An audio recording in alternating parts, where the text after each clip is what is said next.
नमस्कार साथियों, मैं आशीष सुमन श्रीवास्तव स्वागत करता हूं आपका इस वीडियो में। आज के हमारे इस वीडियो के माध्यम से बिहार बोर्ड कक्षा 12वीं के विषय राजनीति शास्त्र, जो क्रमशः दो भागों में विभाजित है। भाग अ स्वतंत्रता के समय से भारतीय राजनीति और भाग ब समकालीन विश्व राजनीति। तो आज के हमारे इस वीडियो के माध्यम से बिहार बोर्ड कक्षा 12वीं के विषय राजनीति शास्त्र के भाग अ स्वतंत्रता के समय से भारतीय राजनीति के अंतिम अध्याय यानी कि अध्याय 10 वर्तमान समय में मुद्दे व चुनौतियां से संबंधित सभी महत्वपूर्ण वस्तुनिष्ठ प्रश्न और उनके उत्तर पर गौर करेंगे। तो चलिए वीडियो को आगे बढ़ाते हैं और बिहार बोर्ड कक्षा 12वीं के विषय राजनीति शास्त्र के भाग अ स्वतंत्रता के समय से भारतीय राजनीति के अंतिम अध्याय यानी कि अध्याय 10 वर्तमान समय में मुद्दे व चुनौतियां से संबंधित सभी महत्वपूर्ण वस्तुनिष्ठ प्रश्न और उनके उत्तर पर गौर करते हैं। तो चलिए हमारा पहला प्रश्न है कि किसने कहा कि संप्रदायवाद फांसीवाद का रूप है। यह एक कथन है कि संप्रदायवाद फांसीवाद का रूप है।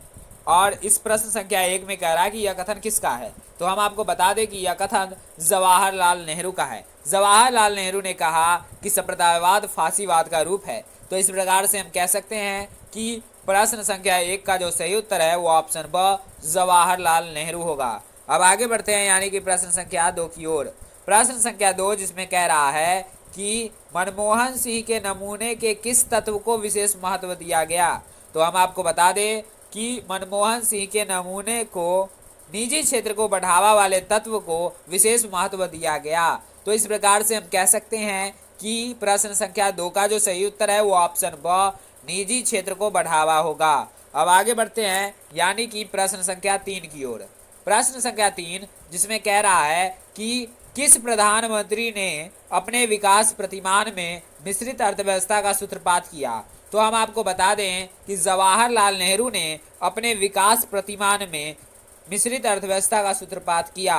तो इस प्रकार से हम कह सकते हैं कि प्रश्न संख्या 3 का जो सही उत्तर है वो ऑप्शन अ जवाहरलाल नेहरू होगा। जवाहरलाल नेहरू ने अपने विकास प्रतिमान में मिश्रित अर्थव्यवस्था का सूत्रपात किया। अब आगे बढ़ते हैं यानी कि प्रश्न संख्या 4 की ओर। प्रश्न संख्या 4 जिसमें कह रहा है कि सामाजिक न्याय के साथ विकास हो, इनमें कौन सा तत्व शामिल नहीं है। नीचे 4 ऑप्शन दिए गए हैं, उनमें से सामाजिक न्याय के साथ विकास हो, इनमें कौन सा तत्व शामिल नहीं है। तो हम आपको बता दें कि निजी क्षेत्र की प्रगति हो, इसमें शामिल नहीं है। तो इस प्रकार से हम कह सकते हैं कि प्रश्न संख्या 4 का जो सही उत्तर है ऑप्शन स निजी क्षेत्र की प्रगति होगा।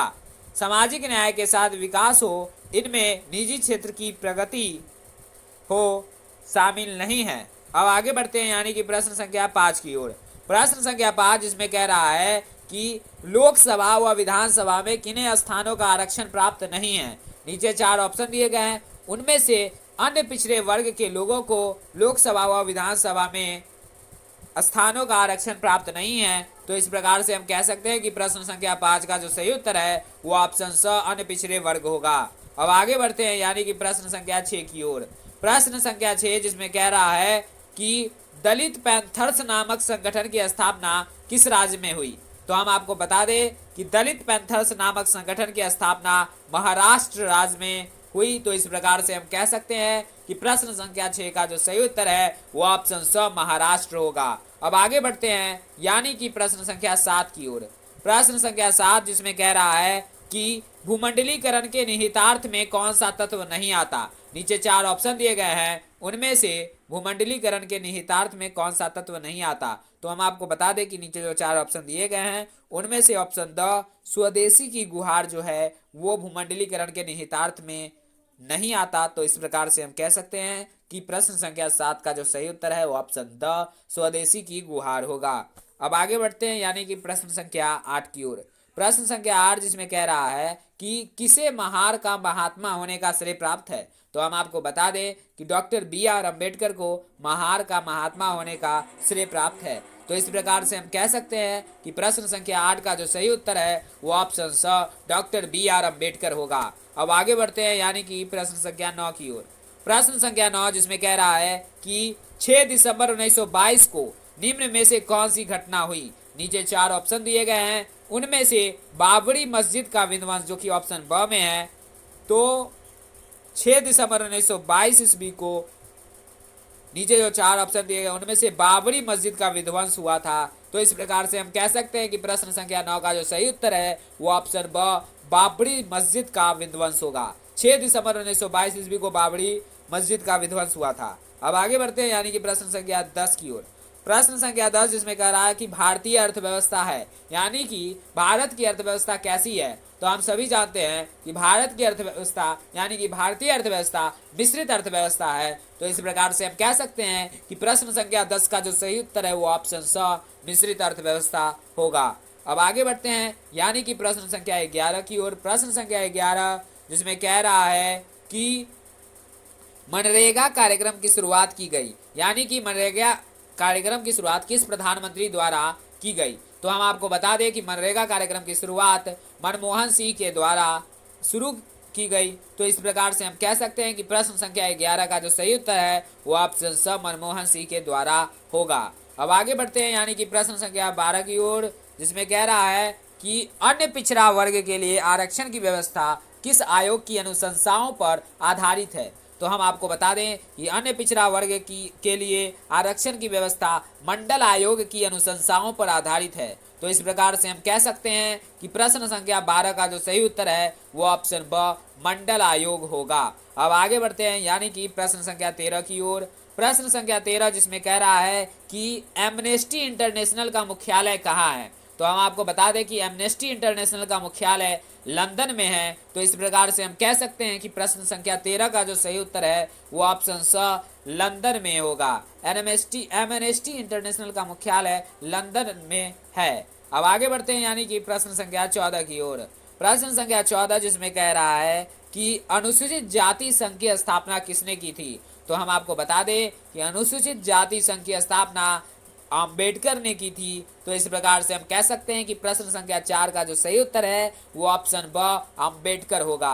अब आगे बढ़ते हैं यानी कि प्रश्न संख्या 15 की ओर। प्रश्न संख्या 15 जिसमें कह रहा है कि बहुजन समाज पार्टी के संस्थापक कौन थे, यानी कि बहुजन समाज पार्टी के की स्थापना किसने की। तो हम आपको बता दें कि बहुजन समाज पार्टी के संस्थापक मान्यवर कांसीराम थे। तो इस प्रकार से हम कह सकते हैं कि प्रश्न संख्या 15 का जो सही उत्तर है वो ऑप्शन स, मान्यवर कांसीराम होगा। अब आगे बढ़ते हैं यानी कि प्रश्न संख्या 16 की ओर। प्रश्न संख्या 16 जिसमें कह रहा है कि वर्तमान में भारत के उपराष्ट्रपति कौन है। तो हम आपको बता दें कि वर्तमान में भारत के उपराष्ट्रपति एम.के. वेंकैया नायडू हैं। तो इस प्रकार से हम कह सकते हैं कि प्रश्न संख्या 16 का जो सही उत्तर है वो ऑप्शन अ, वेंकैया नायडू होगा।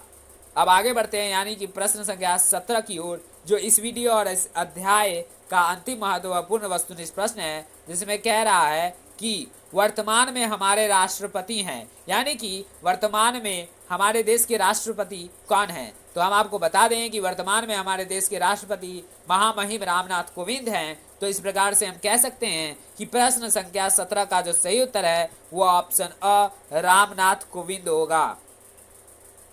तो फिलहाल इस वीडियो में इतना ही महत्वपूर्ण वस्तुनिष्ठ प्रश्न। फिर मिलते हैं अगले वीडियो में विषय राजनीति शास्त्र के भाग ब, समकालीन विश्व राजनीति के अध्याय 1, विश्व राजनीति में शीत युद्ध का दौर से संबंधित सभी महत्वपूर्ण वस्तुनिष्ठ प्रश्न और उनके उत्तर के साथ।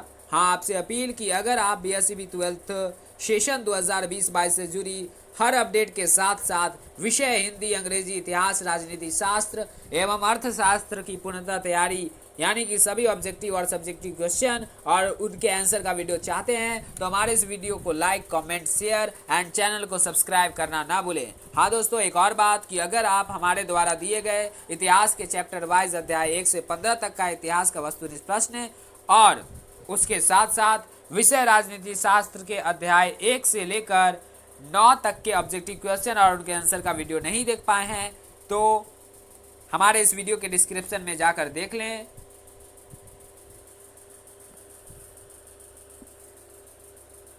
और सपोर्ट करना ना भूलें।